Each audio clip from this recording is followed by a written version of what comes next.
একদিন সব ঠিক হয়ে যাবে এই টাইপের মিথ্যে সান্ত্বনা নিয়ে আমি কোনো দিনই শান্ত হইনি। আমি জানি একদিন সবই হবে, তবে সেদিন আমি থাকবো না। সমুদ্র পাড়ে বসে হাত ধরার ইচ্ছা থাকবে না, পাহাড়ে বসে চাঁদ দেখার স্বপ্ন থাকবে না।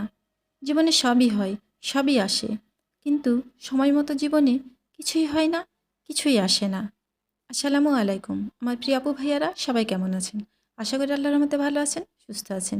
আজকের একটি নতুন ব্লগ ভিডিও শেয়ার করব। তবে আজকে কী রান্নাবান্না করছি সেটা আগে বলছি না। কিছুদিন থেকে ইউটিউবে আমার প্রিয় আপুদের খুবই সুন্দর সুন্দর খাবার দাবার দেখে আমারও খুবই মন চাইছে যে আমিও খাই। এতটাই বেশি খেতে ইচ্ছে হচ্ছে যে কি বলবো, আমি ছোট মানুষ হয়ে গেছি, নিজেকে কন্ট্রোলই করতে পারছি না। তাই তো আজকে বিনা নোটিশে হঠাৎ করেই পরিকল্পনা করলাম সকালবেলা ঘুম থেকে উঠেই যে আমিও সেই খাবারগুলো রান্না করব। যদিও সবগুলো আমি পারবো না, তবে সবগুলো আমার পারার করার ইচ্ছেও নাই। যতটুকু পারবো, ঠিক যতটুকু আমার সাধ্যের মধ্যে আছে ততটুকুই আমি করব। কিন্তু আমি করব। তাই তো এখানে একটু ছাগলের মাংস ছিল, সেই খাসির মাংস, সেই খাসির মাংসটা নিয়ে নিলাম। গতকালকে ডিপ ফ্রিজটা পরিষ্কার করেছি। আর পরিষ্কার করতে গেলে দেখা যায় যে কোথাও না কোথাও ফ্রিজে বরফের আড়ালে লুকিয়ে থাকে কোনো না কোনো রত্ন। সেই রত্ন খাসির মাংস আমি খুঁজে পেয়েছি। সেই খাসির মাংসটা আমি প্রেসারে দিয়ে দিলাম। আর এতক্ষণ যে আমার প্রিয় আপু ভাইয়েরা যারা আমার সাথে আছে তারা নিশ্চয়ই দেখে বুঝে গেছে যে আমি আসলেই কী করতে যাচ্ছি। হ্যাঁ, আমার প্রিয় আপু ভাইয়ারা, আমি আজকে বিরিয়ানি করব। ঝরঝরে সাদা বিরিয়ানি করব। আর খাসির মাংস তো প্রেসারে দিয়ে দিলাম, বেগুন ভাজা থাকবে। আর থাকবে ব্রয়লার মুরগির মাংস, অল্প একটু ব্রয়লার মুরগির মাংসও রান্না করব। আর মূলত খাসির মাংসটা রান্না করছি জুবাইরের আপুর জন্য। আর আব্বু ব্রয়লার মুরগি খেতে চায় না। আর যেহেতু আজকে আমি আমার ইচ্ছে মতো রান্না করছি, আমার ইচ্ছে হয়েছে, খেতে মন চাইছে তাই রান্না করছি, তাই তো ভাবলাম যে ওর আব্বুর জন্য একটু খাসির মাংসটা রান্না করিনি, যেহেতু আমি পেয়ে গেছি, না পেলে করতাম না। তো আমি বরাবরই সকালবেলা অলসতা করার কারণে যেহেতু আমার দেরি হয়, তো আজকে আসলে অলসতা নয়, আজকে অনেক অনেক কাজ করেছি। তো সেই কাজগুলো আজকে শেয়ার করলাম না। আর তারপর আমি একটু বাইরে গেছিলাম, বাইরে থেকে এসে অনেক দেরি হয়ে গেছে। তাই তো আমি প্রেসারে মাংস দিয়ে দিয়েছি, আর রাইস কুকারে আমি সাদা পোলাওটা বিরিয়ানিটা রান্না করে নিব। এই জন্য এইদিকে আমি এটা দিয়ে দিলাম। আর আমি গ্যাসের চুলায় কিন্তু বেগুনও ভেজে নিচ্ছি, আমি একসঙ্গে ৩ দিকে কাজ করছি।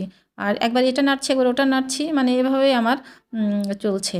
তো যাই হোক, এখানে আমার বেগুন ভাজাও হয়ে গেছে, বেগুনের চপটা করা হয়ে গেছে, এটাও উঠিয়ে নিলাম।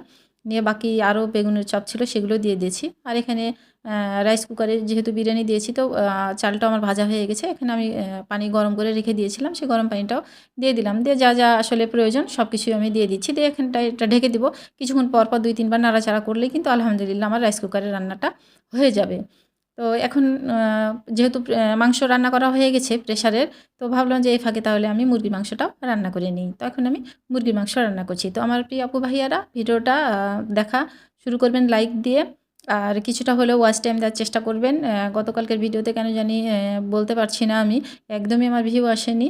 তো আসলেই আমরা ছোট ছোট কন্টেন্ট ক্রিয়েটররা ভিডিও আপলোড দেওয়ার পরে কিন্তু বারবার ভিউটাই চেক করি যে কত ভিউ হলো। তো কালকের ভিডিওর ভিউ আমার একদমই আসেনি, খুবই মনটা খারাপ।